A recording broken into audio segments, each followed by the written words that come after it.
നമസ്കാരം, എല്ലാവർക്കും റെഡ് റോസസിലേക്ക് സ്വാഗതം. എന്തുണ്ട് വിശേഷം? എല്ലാവർക്കും സുഖാണല്ലോ? അങ്ങനെ വിശ്വസിക്കാനാണ് എനിക്കിഷ്ടം. ഇന്ന് ഞാനൊരു വെറൈറ്റി സിമ്പിൾ റെസിപ്പി ആയിട്ടാണ് നിങ്ങളുടെ മുന്നിൽ വന്നിരിക്കുന്നത്. ചെമ്മീനും ചീരയും കൂടി നല്ലൊരു തോരൻ. നിങ്ങൾ കഴിച്ചിട്ടുണ്ടോ ചെമ്മീനും ചീരയും കൂടി തോരൻ? ഞാൻ ഒരു 3 പ്രാവശ്യം കഴിച്ചിട്ടുണ്ട്. അത് ആദ്യമായിട്ട് ഞാൻ കഴിച്ചത് ഒരു ഹോട്ടലിൽ ചെന്നപ്പോൾ അവിടെ ഊണിനുണ്ടായിരുന്നു ചെമ്മീനും ചീരയും കൂടിയിട്ടുള്ള തോരൻ. അപ്പോൾ അതെങ്ങനെയാണ് ഉണ്ടാക്കുക നമുക്ക് ഏകദേശം ഊഹിച്ചെടുക്കാമല്ലോ. അങ്ങനെ ഞാൻ ചെമ്മീൻ കിട്ടിയപ്പോൾ നല്ല ഒരു ചെമ്മീനും ചീരയും കൂടി തോരനാണ് ഉണ്ടാക്കി. അത് കഴിച്ചു നോക്കി. നല്ലതാണെന്ന് കണ്ടതിന് ശേഷമാണ് നിങ്ങളുടെ മുമ്പിൽ ഞാൻ പ്രസൻറ്റ് ചെയ്യാറ്. അപ്പോൾ നല്ല ടേസ്റ്റ് ഉണ്ട്. ഇപ്പോൾ ചീരയുടെ സീസണാണ്, ചെമ്മീൻ്റെ സീസണാണ്. എല്ലാവരും ഒന്ന് ഉണ്ടാക്കി നോക്കൂ. ചെമ്മീൻ കിട്ടണ സമയത്ത് ചെമ്മീനും ചീരയും ഒരേ സമയത്ത് കിട്ടിയാൽ നമുക്കത് എളുപ്പത്തിൽ ഉണ്ടാക്കാൻ പറ്റും അല്ലേ? അപ്പോൾ നമുക്ക് വേഗം തന്നെ അടുക്കളയിലേക്ക് പോയിട്ട് ചെമ്മീനും ചീരയും കൂടിയുള്ള ഒരു തോരൻ ഉണ്ടാക്കാം. ഞാനൊരു പുതിയ വെറൈറ്റി ആയിട്ടുള്ള ഒരു തോരനായിട്ടാണ് വന്നിരിക്കുന്നത്. ചീരയും ചെമ്മീനും കൂടിയിട്ടുള്ള തോരൻ. അതായത് ഒരു 350 ഗ്രാം ചെമ്മീനുണ്ട്. ചീര ഒരു 500 ഗ്രാം ഉണ്ടാവും. ചീര നന്നായി ചെറുതായി അരിഞ്ഞു വയ്ക്കുക. ചെമ്മീൻ നന്നായി കഴുകി വൃത്തിയാക്കി വെച്ചതാണ്. ഒരു 2 സവാള എടുക്കാം. ഇതിന് വേണമെങ്കിൽ ചെറിയ ഉള്ളി എടുക്കാം കേട്ടോ. ഉണക്കമുളക്, കുറച്ച് ജീരകം, വെളുത്തുള്ളി, പച്ചമുളക്, നാളികേരം, ഇത്രയും സാധനങ്ങൾ ഇത് ഉണ്ടാക്കാൻ വേണം. ഒരു ചട്ടി ഇവിടെ വെച്ചിട്ടുണ്ട്. ഈ ചട്ടിയിൽ കുറച്ച് വെള്ളം ഒഴിച്ചിട്ട് ഈ ചെമ്മീൻ സെപ്പറേറ്റ് ആയിട്ട് വേവിച്ചെടുക്കുകയാണ്. ഈ വെള്ളം ബോയിലായിട്ട് അതിലേക്ക് നമുക്ക് ഈ ചെമ്മീൻ ഇട്ട് കൊടുക്കാം. 3-4 പ്രാവശ്യം ചെമ്മീൻ നന്നായി കഴുകണം കേട്ടോ. അതിൻ്റെ ഉള്ളിലത്തെ അതൊക്കെ വൃത്തിയാക്കി എടുക്കണം.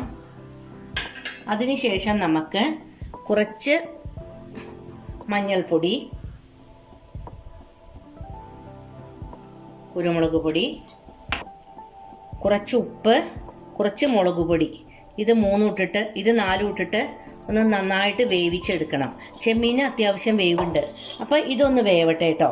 അതേസമയം ഞാൻ വേറൊരു പാൻ വെച്ചിട്ടുണ്ട്. അതിലേക്ക് നമുക്ക് വെളിച്ചെണ്ണ ഒഴിച്ചു കൊടുക്കാം. വെളിച്ചെണ്ണ ഒഴിച്ചു കൊടുത്തിട്ട് കടുക്, മുളക് ഒക്കെ വേഗം ഒന്ന് വറുത്തിട്ടതിന് ശേഷം തോരൻ ഉണ്ടാക്കാനുള്ള ഉള്ളി മൂപ്പിക്കാം. അപ്പോൾ അതാ കടുക് ഇട്ടു, ജീരകം 4 മണി ജീരകം, നല്ല ടേസ്റ്റാണ് തോരന്. മുളക്, അപ്പോൾ ജീരകം കടുക് ഒക്കെ നന്നായി പൊട്ടി അതിലേക്ക് നമുക്ക് ഒരു 4 പച്ചമുളകും ഒരു 7-8 അല്ലി വെളുത്തുള്ളി അതിട്ട് കൊടുക്കാം. ഈ വെളുത്തുള്ളിയും പച്ചമുളകും ഒന്ന് മൂക്കട്ടെ. മൂത്താലേ ആ തോരന് നല്ലൊരു മണം കിട്ടുള്ളൂ. വെളുത്തുള്ളി നന്നായിട്ട് മൂത്തു. ഇതിലേക്ക് നമുക്ക് കറിവേപ്പില ഇട്ട് കൊടുക്കാം, ഇളക്കി കൊടുക്കാം. അപ്പോൾ തന്നെ നമുക്ക് സവാള മുറിച്ച് ഇട്ട് കൊടുക്കാം. ചുമന്ന ഉള്ളിയാണെങ്കിൽ നല്ല ടേസ്റ്റായിട്ടാണ്. അപ്പോൾ എളുപ്പത്തിനാണ് ഈ സവാള എടുത്തത്. സവാള നന്നായിട്ടൊന്ന് മൂക്കട്ടെ. ഈ തോരന് സവാള നന്നായിട്ട് വേണം കേട്ടോ, എന്നാലേ അത് ടേസ്റ്റ്. കുറച്ച് മഞ്ഞൾപ്പൊടി, ഉപ്പ് ഇട്ടിട്ട് നന്നായിട്ട് ഇത് മൂപ്പിച്ചെടുക്കാം. കുറച്ച് മുളക് പൊടി നന്നായി ഒന്ന് ഇളക്കിയെടുക്കാം. ഒന്ന് മൂത്ത് വരട്ടെ. അപ്പോൾ നമ്മുടെ ഉള്ളി മൂത്തു. ഇതിലേക്ക് നമുക്ക് ഈ ചെമ്മീനാണ്ട് ഇട്ട് കൊടുക്കാം. ചെമ്മീൻ വെന്ത് കഴിഞ്ഞപ്പോൾ കണ്ടോ വളരെ കുറച്ചേ ഉള്ളൂ. പക്ഷെ ഞാൻ കുറച്ച് തോരനേ ഉണ്ടാക്കുള്ളൂ. എനിക്ക് ഈ ചെമ്മീൻ ധാരാളം കേട്ടോ. കഴുകി വെച്ച ചീരയിൽ അതിലേക്ക് ഇട്ട് കൊടുക്കാം. ചുവന്ന ചീര നല്ല ടേസ്റ്റാണ് കേട്ടോ ഉണ്ടാക്കാൻ. കുറച്ച് വെള്ളം തെളിച്ച് കൊടുക്കാം, ലേശം വെള്ളം, ഇത്ര മതി.